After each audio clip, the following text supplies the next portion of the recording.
Hey everyone, it's Zack Beck. Today I want to talk to you about the wealth snowball. Now the basic principle of personal finance is to spend less than you make. It almost sounds too simple and too basic. That's why most people don't want to hear it. We want to believe that somehow our personal financial situation needs to be more complex, it needs to be more robust, it needs to be more advanced. When the truth of the matter is, all we need to do to fulfill our financial goals is to spend less than we make. If you spend less than you make, then you will be able to build a wealth snowball. This will allow you to do the things that you dream of doing and have the things that you dream of having. Now, being able to build a wealth snowball requires work, it requires intentionality, and it requires effort. So what I want to do is describe to you what a wealth snowball is, how you can build one yourself, and how you can achieve your goals. So let's jump into it right now.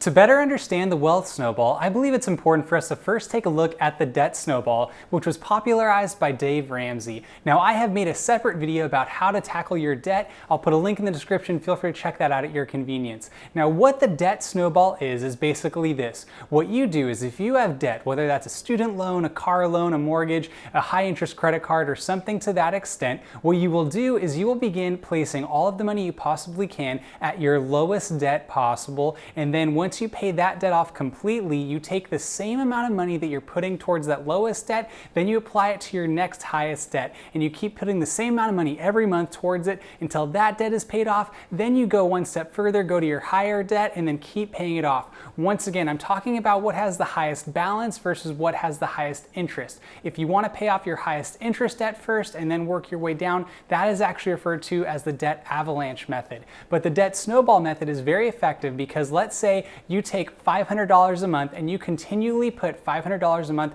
towards your debt, and you just tackle your first debt first. Then once your first debt is tackled, you go to your next debt, keep putting $500 a month towards it, take that debt out, and then you keep applying that same amount up until you get your highest debt paid off. So when you have a debt snowball, what you're able to do is you're able to chip after every single debt you possibly have, and you actually come out the other side debt free. Now, an important thing for us to understand when it comes to removing debt out of our lives is removing debt is not the only goal. Removing debt is simply a side effect or a benefit from having good, proper management of our finances by saving more and spending less. So what I want us to now take a look at is how the wealth snowball method actually correlates to the debt snowball method. Now, what you would do with a wealth snowball is once you are debt free, so let's imagine right now you're starting from zero or you've come out of debt and you've worked your way up to this point. Now let's say you're that same person who was taking $500 a month and placing it at your debt.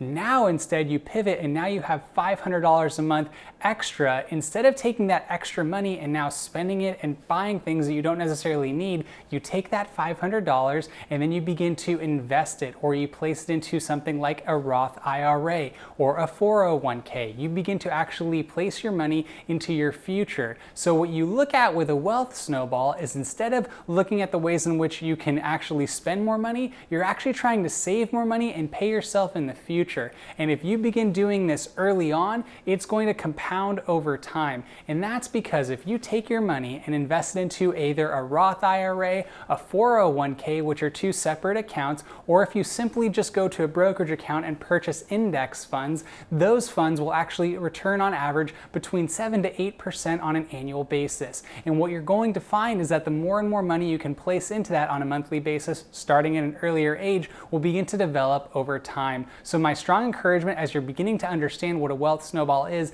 it's basically the polar opposite of what you want to do when you're actually in debt. When you're in debt, you're spending more than the money that you have. Whereas with a wealth snowball, you're spending less than the money that you make. So that's the mental shift that we want to take, because then you're able to actually achieve the financial goals you have because you have the money to do so. So my encouragement to you is as you're investigating what a wealth snowball can be for you, take your time, be diligent, and put in the effort. And here are some different tips that you can look at to do so.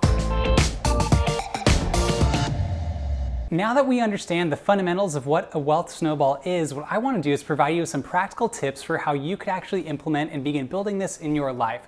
So let's take an example once again. If you were in debt and spending $500 a month to tackle that debt, now you take that same $500 a month and you place it into an investment account, either through a Roth IRA or a 401k, and then you go into, say, an index fund from Vanguard or Fidelity or something to that extent.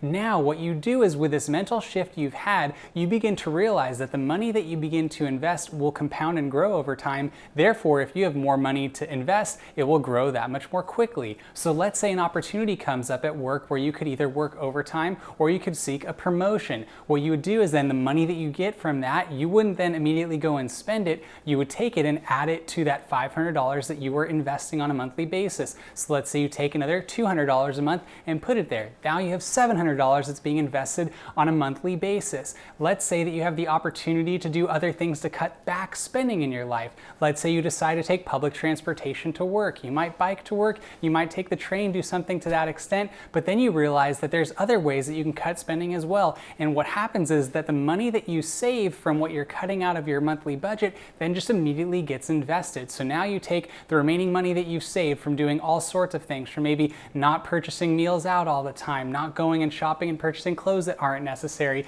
not doing things that are as fancy as otherwise you might normally do, and take that money and save it. I actually have another video about how to save and invest, and I'd love for you to check it out. I'll put a link in the description for you. But now let's say you've bumped this all the way up to $1,000 that you have on a monthly basis that can be saved or invested. Then you take that money, and now what you have done is, if you're able to invest $1,000, now you're doubling the rate at which that money is going to be able to grow over time. So you begin to have this mental shift where you realize that the more money that you can save is the more money that you can then invest, and that actually leads to a much bigger objective. That's going to shorten the span in which you actually need to work in order to reach a specific age for retirement. Most often we think we have to work 35, 40 years, and if we're lucky, we'll be able to retire when we're 60 or 65.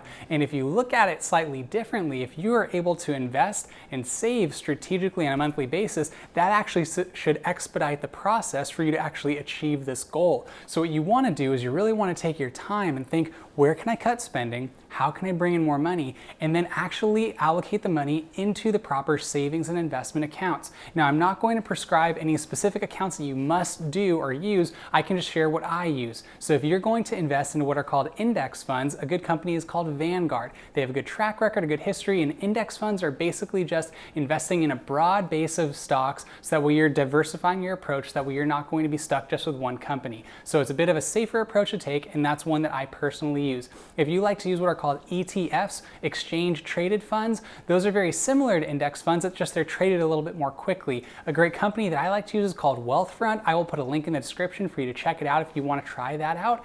In addition, let's say you want to go the individual stock route because you feel really passionate about a specific company or you feel a certain sector is going to grow. This requires a bit more specific skill and understanding of the market, but if you're going to go that route, there are a couple of companies that I specifically use. One is called Robinhood. I'll put a link in the description if you'd like to check them out. Another one is WeBull. I will put another link in the description for them as well. And they're both online applications that you can use quite easily. One of the benefits of WeBull is when you sign up and if you deposit $100, you will get 2 free stocks, one potentially valued up to $1,400. So it's a pretty good way just to get some money into that. But my recommendation would be going a little bit more heavy in the index fund. And then if you want to play around with individual stocks, you can do that as well.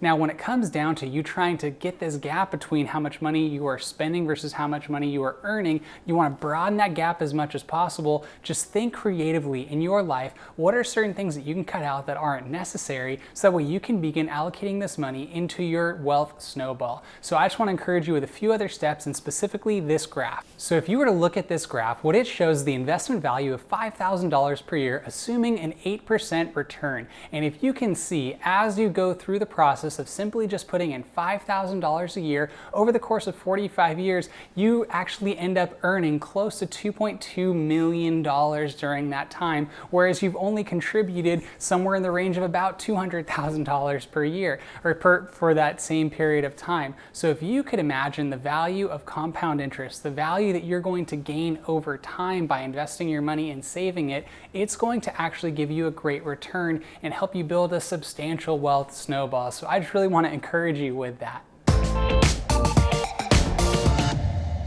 Now, when it comes to retirement, there's a concept that's actually popularized by Mr. Money Mustache, and he has the shockingly simple math behind early retirement. So look at these numbers with me real quickly. First, with a savings rate of 10%, you need to work 50 years to save enough to afford to retire. Your wealth snowball grows, but not very quickly. With a 20% savings rate, you need to work 37 years before you'll have saved enough to be able to retire. However, with a 35% savings rate, you need to work for 25 years to achieve financial independence. With a 50% savings rate, you only need to work for 17 years before you can retire. And if you can manage to save 70% of your income, you could retire in 8.5 years. So the shockingly simple math is really remarkable. If you have zero desire to retire early, you don't really need to worry about this. But what you can understand is that the more money you save, the quicker you can achieve your longer term goals. And when you think of retirement, don't just think about you'll be sitting around doing nothing. Think about the concept of retirement as you have the freedom financially to pursue the goals and dreams and aspirations that you currently have. If those goals are spending more time with your family, pursuing a creative hobby, being able to travel more, whatever it might be, as long as you're keeping your cost of living the same as you were during that time when you were saving, then you're able to actually live financially independent. So it's a pretty remarkable approach to take. The more you can save, the better you're going to be able to achieve your goals because your wealth snowball will have grown over time. And this is a very simple approach, and once again, like I said, we oftentimes want to complicate things when it comes to personal finance,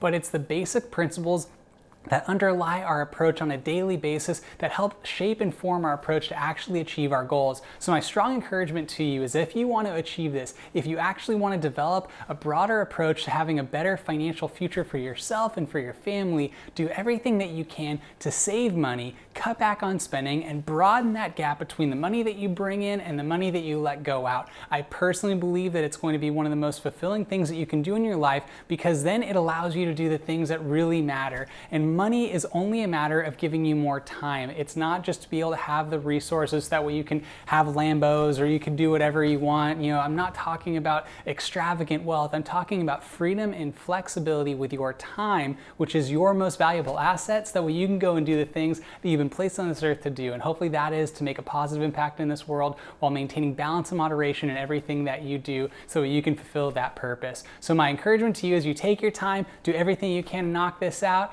and I really appreciate you taking time to watch this video today. If you have any other questions, feel free to ask, comment down below. I'd love to get your feedback, get your thoughts, get your strategies on how you might be able to implement this in your life. In addition, if you wouldn't mind liking this video, it would actually really help the channel out for the YouTube algorithm, and I'd love that because I want to push this video to other people who need to hear a message like this, because you might have a friend, a family member, a loved one who's struggling financially, and you know that if they can get out of that hole, then it's really going to transform their life and allow them to fulfill their purpose and their potential. So feel free to like the video if you have the chance. And lastly, if you wouldn't mind subscribing to the channel, that would mean a lot to me. I'm going to continue to create videos that I hope are actually making a positive impact in your life and the lives of others. So if you're able to subscribe, then you'll be notified by hitting the notification bell when I post other videos that hopefully are going to do everything it can to make a positive impact in your life and help you achieve your goals and your dreams. So once again, I really want to thank you for taking the time to watch the video today. Feel free to let me know if you have any other questions, and otherwise, I look forward to seeing you next time. Have a good day.